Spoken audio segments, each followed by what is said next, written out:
Bom dia, boa tarde, boa noite, sejam bem-vindos a mais um vídeo aqui no canal. O meu nome é Abner e no vídeo de hoje nós vamos nos relacionar com o capítulo 8 da segunda carta a Coríntios. A coleta para Jerusalém primeiro. Irmãos, queremos levar ao vosso conhecimento a graça que Deus concedeu às igrejas da Macedônia. Com efeito, em meio a muitas tribulações que as provaram, a sua extraordinária alegria e extrema pobreza transbordaram em tesouros de liberdade. Eu sou testemunha de que esses irmãos, segundo os seus recursos e mesmo além dos seus recursos, por sua própria iniciativa e com muita insistência, nos pediram a graça de participar desta ajuda aos santos. E indo além de nossas expectativas, colocaram-se logo à disposição do Senhor e também à nossa disposição, pela vontade de Deus. Por isso, solicitamos a Tito que, como iniciou entre vós esta obra de generosidade, assim também a leve a bom termo. E como tendes tudo largamente, fé, palavra, conhecimento, solicitude para todo o bem e, sobretudo, o amor, de que vos demos o exemplo. Participai com largueza nesta obra de generosidade.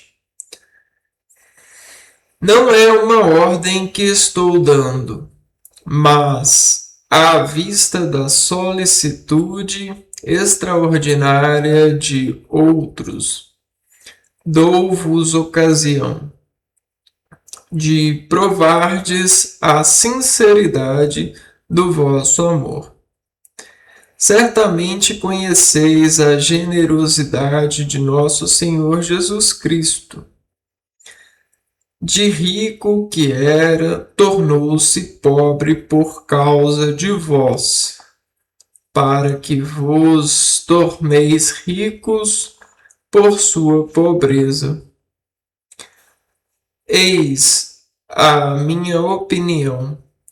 Convém participardes nesta obra, porquanto, desde o ano passado, não somente tivestes a iniciativa de empreendê-la, mas também fostes os primeiros a desejá-la.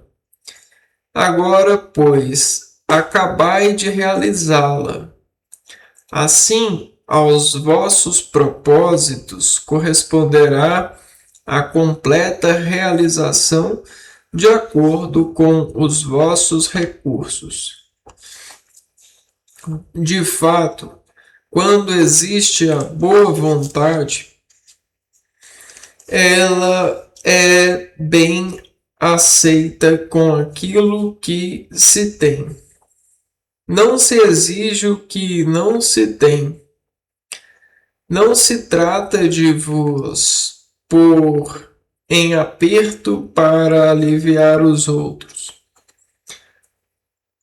O que se deseja é que haja igualdade, que nas atuais circunstâncias a vossa fartura supra a penúria deles, e por outro lado, o que eles têm em abundância, complete o que acaso vos falte.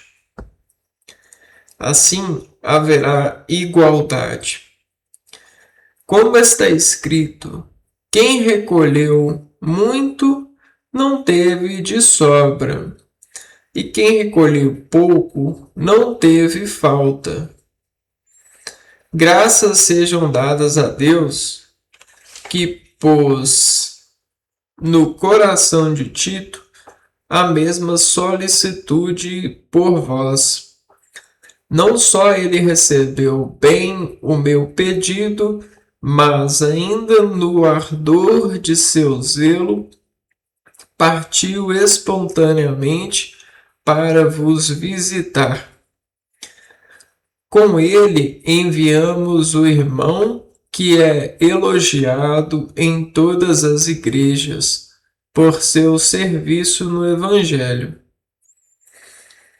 Mas ainda esse irmão foi designado pelas igrejas para ser nosso companheiro de viagem nesta obra generosa, que administramos para a glória do Senhor e como prova da nossa boa vontade. Assim, procuramos evitar qualquer crítica na administração destas grandes quantias confiadas aos nossos cuidados, pois procuramos fazer o bem não somente diante do Senhor, mas também diante dos outros. Com os delegados enviamos aquele nosso irmão, cujo zelo foi comprovado em vários assuntos, e muitas vezes é que agora se mostra muito mais zeloso ainda, em razão de grande confiança que tem em nós. Quer se trate de Tito, meu companheiro, e em relação a vós, meu colaborador, quer se trate de nossos irmãos, delegados das igrejas, glória de Cristo, diante das igrejas, mostrai-lhes a vossa caridade e justificai os elogios que de vós fizemos juntos deles. Então, essa é uma mensagem que pode ser sentida como um desejo de revelação, utilizando a coragem da associação de Jesus Cristo a efeito de mostrar a igreja, a religião, como uma entidade que erra, mas que tenta fazer o bem, né? Tenta chegar ao equilíbrio. Dando exemplo de uma coisa muito sensível a todos nós, desde os dias da escritura da Bíblia até hoje, que é a busca, a caça às necessidades, né?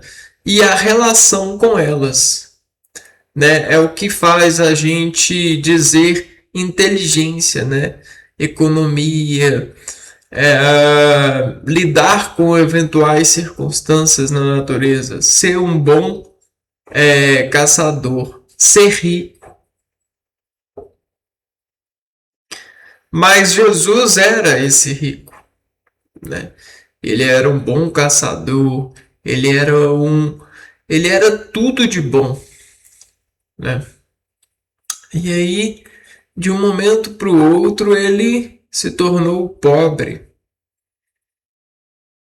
e sentiu na pele a pobreza sobre o mundo, né? Sobre os relacionamentos com o mundo. Quando a gente está em riqueza, a gente sente um mundo diferente. Tem esse lado de estabelecimento que nos aprende em relação observada, né? O evangelho dessa realidade do espírito sobre a carne que se apresenta sobre o ser, né? E quando a pessoa é rica e ela se mantém rica, ela se mantém na sensação que é muito diferente da sensação de um pobre. E isso é uma luta que o pobre carrega. Porque o pobre, ele sempre vê o rico. Ele alveja o rico. E o pobre, nesse viver o rico, ele sente. E não é um sentimento bom. Só que ele luta para fazer de conta que é. Ele luta contra o espírito da inveja, que é um espírito que na natureza se apresenta a partir desse sentimento. Sentimento de desacolhimento, né? De despertencimento daquilo que deveria haver de perdões ilimitados para que houvesse argumentos para estimar que nós deveríamos ser tratados igualmente sobre a distribuição financeira, que é a porta da possibilidade de sentir e aprender a construir discernimento, direcionamento sobre esse motor que nos em Deus comum. A gente se baseia nesse motor para tudo, para medicina, para engenharia, para avenida, para isso e para aquilo. Até para as coisas que fazem o pobre mais pobre. Vícios, né? Essas coisas, esses produtos da natureza que tratamos a partir dos reconhecimentos, eles ganham esse lugar na nossa fala, na nossa condenação. E aí o que acontece? Essa luta que o pobre vive nela é uma luta que cria um dispositivo personificante nesse ser na modalidade dele lutar, na modalidade dele chamar por coragem em nome de Deus para ele se livrar dessa dor, dessa memória, dessa sombra de desequilíbrios em relação à sua estabilidade em vida, sua família pobre, seu supermercado pobre, sua ida ao trabalho pobre, sua estadia em casa pobre, seus sonhos pobres, pobres coitados. E Jesus esteve no nosso lugar. E ele falou em Deus, falou com Deus em nosso nome. e ele emitiu, né, às igrejas, né, que confiam em Jesus Cristo, que isso não é certo, que não devemos deixar-nos nessa estabilidade e organizarmos para essas lutas em meio a argumentos inconsequentes que emanam aos seres a condenação à pobreza, no sentido de que o rico deve continuar rico. E cientificamente, ou matematicamente, ou socialmente, ou filosoficamente, isso não deve acontecer. Porque o nosso sentimento está coligado a essa arquitetura de composição de residência. A gente resiste porque a gente acredita nessa criação. O estabelecimento da coerência e do raciocínio em relação ao valor que é sacrificado em papel. Papel que, em nome desse papel, carrega esse sentimento. Ora, o papel, eu poderia simplesmente fazer assim com ele, ó. Pegar o papel e fazer assim, ó. Né? Só que eu não faço. Eu pego o papel e falo assim, deixa eu guardar esse papel aqui, que esse aqui vai pagar o meu pão. Deixa eu guardar isso aqui. E um papel, né, uma coisa assim, ó, né, vai pagar alguma coisa. Na verdade, Jesus, ele pagou com a morte, ele nos ensinou que não vale a pena assistir o irmão morrer enquanto você tem condição de dividir vida com ele. E o que a gente trata nessa alucinação romântica de um papel ser esse valor é uma medida de decompositar, né, razões para dar ou não dar, dividir ou não dividir, funcionar pensando no futuro e na segurança que é ter vários desses, né, para gastar. E a vida não é assim. Jesus Cristo não ensinou isso. E esse texto ele tá tratando isso, mencionando sobre o poder da igreja e da observação desse sentido, né? Buscando um antídoto para essa sensação, até mesmo porque ela não conseguiu lidar com a humanidade que preferiu a desigualdade, né, do que a divisão que dá vida para todos nós, como Jesus dividiu o pão, como Jesus buscou um meio de multiplicar os peixes, como Jesus buscou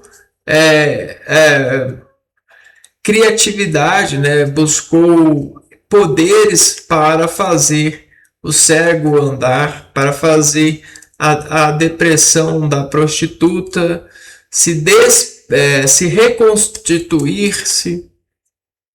E ele trouxe a todos o público o ato da potência em continuar dividindo a vida, buscando essa salvação um dos outros, pois um dia nós precisaremos dela. E em nome dela é que eu divido com você. Esse é a maior prova de amor.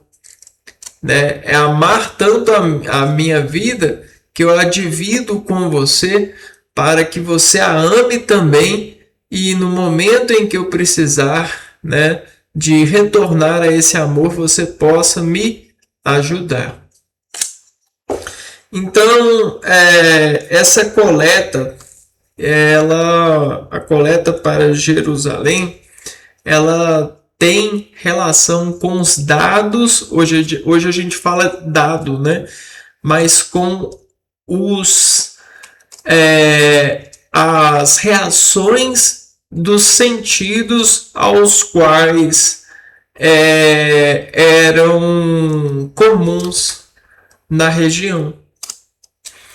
Então, quando a gente fala metropolido, metrópole, metropolido, pedra polida, diamante polido, a gente está falando de coincidência e conhecimento da coincidência em relação à reação que foi estimulada para sempre ser a mesma sobre os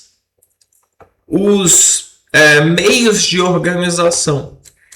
Então, em metropolido, eu tenho uma reação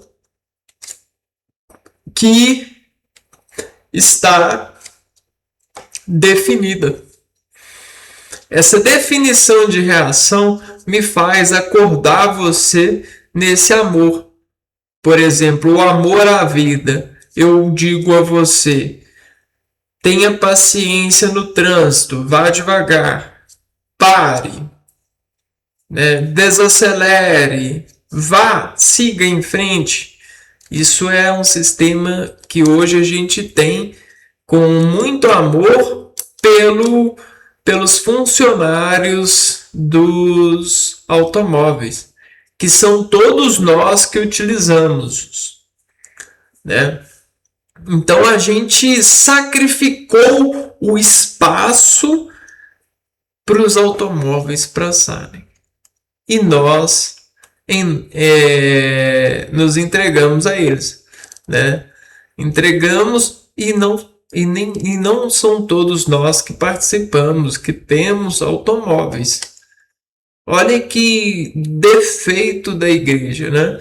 A igreja ela não conseguiu educar as pessoas para esse tipo de visão. Então eu não tenho uma vida automobilística, enquanto outras pessoas a têm, né? E aí o que acontece? A gente se empobrece, sente pobreza, né? E quem é Jesus Cristo ao nosso lado nesse instante de sentimento, né? É difícil, é muito difícil viver sem Jesus ao nosso lado. Em relação a essa disposição, e a religião, ela colhendo todos esses encantos e desencantos, essas fontes de decaimento do encanto que reagiu e estimulou a atividade, tanto de alimentos orgânicos quanto alimentos inorgânicos, como objetivos, como desafios e tarefas e formas de realizar a tarefa e tudo. Hoje a gente tem uma realidade muito complexa nesse estimulado, né? O que é nesse estimulado? É o enriquecimento, é a competência de se enriquecer. E aí a gente esqueceu que a gente deveria estar lutando para todos sermos ricos no sentido da igualdade social, e hoje a gente tem buscado a diferença socioeconômica para nós mesmos e a nossa família, pois nós queremos viajar, queremos todas as maravilhas e queremos também ter uma família e dar tudo à nossa família que a gente puder. Essa é a graça de viver. E, de alguma forma, isso está errado. Porque, no fundo, os seres humanos não ficam satisfeitos. Isso não é a graça verdadeira da qual o texto compreende, né? A graça. E aí, as pessoas um dia elas vão perceber que a graça ela está muito mais ligada ao brilho de poder dar percepção a todos daquilo que você percebe, recebe, está em Jesus, né? Multiplicai-vos o seu percepção, né? A sua perceptibilidade, multiplicai-vos, pois vos doar é amor. Pois você pode salvar milhares de vidas quando você doa percepções,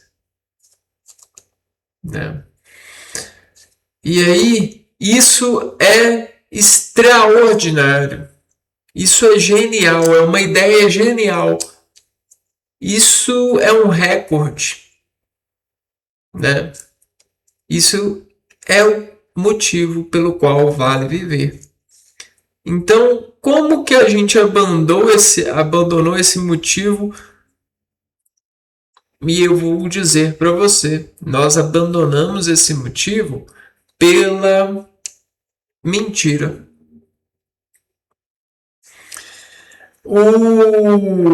A mercadologia e a graça momentânea de vender estimulou o vendedor a buscar formas de vender constantemente. Então, ele quer viver uma vida de vendedor. E enquanto ele a realizar uma venda, ele vai estar se mantendo na constante de vendedor, de efetor de vidas, momentaneamente falando, né? Então, a gente tem o produtor, o vendedor, isso e aquilo. E dentro dessas cadeias que a gente criou, a gente também criou ramos para cadeia. E aí a quadrilha de cadeias fez com que nós fôssemos nos prendendo e nos empreendendo dessa estabilidade de usuários de efeitos momentâneos. Efeitos momentâneos na carne. Por quê? O espírito, ele não deixa se enganar. Então, a carne, ela deixa. E o seu espírito, ele sempre está falando com você. Ei, tá exagerando. Sai dessa, sai dessa. Só que quanto mais você vive empreendido, mais você se distancia do espírito e não o escuta na sua matemática de revelação. Então, isso traz para nós a vida dos pecadores em progressões empreendidas. E aí a gente tem o guloso, o vaidoso, o preguiçoso. E aí esses personagens vão controlando esse indivíduo em máquina de mentiras, mantendo o identidade de consumo, mentindo. Eu preciso disso, eu preciso disso, eu preciso de um carro, eu preciso desse outro carro, eu preciso disso, eu faço coleção disso, eu preciso disso, nossa, eu também preciso disso, e eu preciso disso também, e eu também preciso disso, faz isso para mim que eu também preciso, e eu também preciso disso, eu sou um doente porque eu preciso disso, eu sou um verme. Aí começa aquela dramaticidade pública. Ai, eu sou um verme, eu preciso disso. Eu sou eu estudo isso, eu preciso disso. Eu sou intelectual nisso, eu preciso disso. Eu estou mudando o mundo, eu preciso disso. Eu estou fazendo o meu dever de casa, eu preciso disso. E os espíritos das personificações de mantindo isso, continuam entre nós e eles são vírus dos vetores que são comuns a Jesus no gesto de buscar dividir com o irmão. Então, você se tornou um sábio, mas o seu irmão não. E aí, me fala, qual é a graça? Qual é o exército? Qual é a gratidão? Qual é o verdadeiro produto dessa associação? Você quer um contraste assim? Desequilibrante? Não, não é isso que o seu espírito quer, porque o seu espírito está ligado na obra do Criador que dividiu tudo conosco. Se você não aprender a dividir, você nunca vai entender o Criador, e isso é aquilo que você sente fome. Pois se você está nessa vida de eu preciso, quer dizer que você não está satisfeito, você não conheceu a Deus verdadeiramente.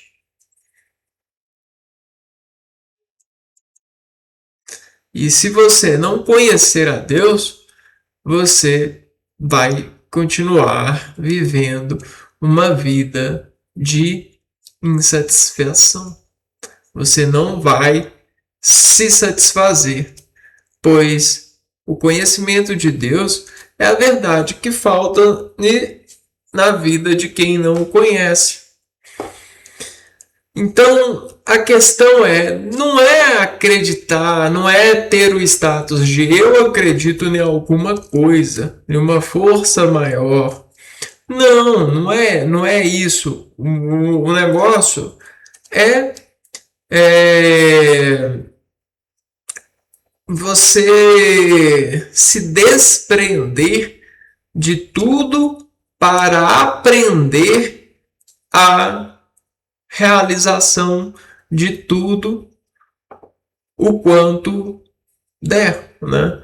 Das coligações de tudo. Enquanto você está preso, você não tem como ver as coisas nas suas cognições, né? nas suas relações sentimentais, né? Fisiológicas. Então você não consegue dizer por quê. Você apenas está preso. Você não consegue dizer por quê. Por que estou? Né? Porque você preso nas coisas, você vira um autômata. Um autômata no sentido de automático, né? Você se guia na prisão. Então, se você tem a prisão de 1 quadrado, 4x4, você vai estar ali. Tudo que você fizer vai estar ali, nesse quadrado, 4x4. Você não vai estar no infinito do universo. Você não vai conseguir navegar no infinito. Você vai navegar no seu bloco de contenção. Bloco de manutenções empreendidas, empresárias. E ora, isso é terrível, porque sabe o que te prende? Isso daqui.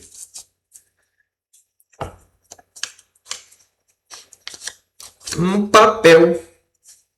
Você se muda, você se descontrola por causa de um papel. E o seu espírito, ele tenta dizer, o Senhor, seu espírito, seu espírito, ele tenta dizer a você, olha, o papel, ele não tem esse poder, ele não é da natureza da sua dependência, ele não é isso. E aí você vira e briga com o seu espírito. Mas por que não? Deveria, todo mundo é assim. Por que eu não posso ser? Por que eu não posso levar de conta e brincar com isso? Por que eu não sou engraçado? Eu não posso brincar com isso. E aí o seu espírito fala, porque você me ouve ainda. E enquanto você me ouvir, você não vai fazer isso. Na hora que você deixar de me ouvir, aí você vai para um caminho mau, né? Você vai fazer isso e isso às vezes dificilmente tem volta, né? Vamos dizer assim.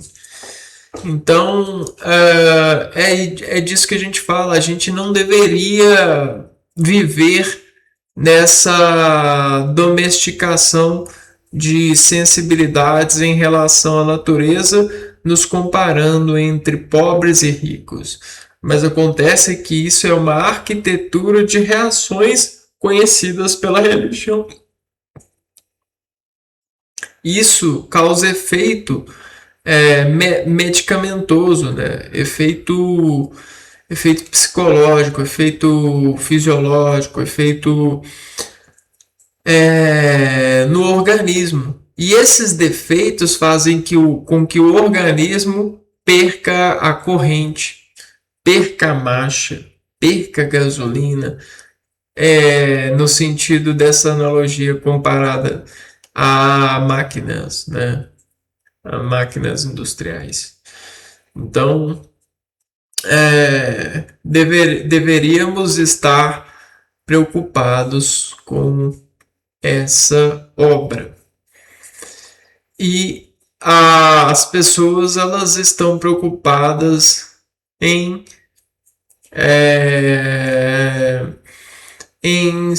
estarem juntando papéis, né? Juntando possibilidades para uma hora ou outra, de uma hora para outra eu vou mudar o mundo, eu vou doar, né? E não é assim. A doação verdadeira, ela está no estilo de vida da pessoa. E isso é difícil demais, você viver como Jesus estimulou no seu estilo de vida, de abrir mão da riqueza para dar o exemplo de união e de amor do Pai. Porque a criança ali, ela às vezes ela é a pessoa mais pobre dos relacionamentos definidos pelos homens, mas às vezes ela é a mais rica no relacionamento espiritual. Então nós precisamos de nos libertar da ajuda dessas crianças em nossa vida. E como imitar essas crianças, né? É se desligando dessa função de estar realizando as coisas pelo dinheiro, né? Então, como a gente vai fazer essa cirurgia no mundo? Eu não sei, mas eu espero que o mundo acorde para os seus irmãos e irmãs, para os seus filhos e filhas, para os seus, né? E aí nós esperamos, mesmo que do jeito que der, né? Essa é essa é a esperança, né? Do jeito que der, a gente vai indo, com carne ou sem carne, com salário ou sem salário, com trabalho ou sem trabalho. Essa é a esperança, porque aí sim a gente poderá confiar um no outro e fazer a verdadeira festa, né? E não a falsa festa de que, vamos fazer uma festa aqui no nosso trabalho porque a nossa equipe trabalha. Vamos fazer uma festa municipal aqui porque o nosso município está de parabéns. Vamos, não, não. Isso é um orgulho desnecessário para aqueles que são inteligentes e conseguem se manterem em Jesus Cristo. E mesmo que dure mais 2000 anos, mais 2025 anos, é isso que o meu espírito espera. É essa a minha esperança. Então, né? O que tem? A gente poderia dar passagens aéreas para todo mundo. Todo mundo poderia andar de avião. Todo mundo poderia ter de tudo. Mas o ser humano ele não se acordou para isso. Ele está preocupado com coisas que não se preocupam. Ele está procurando essa vaidade,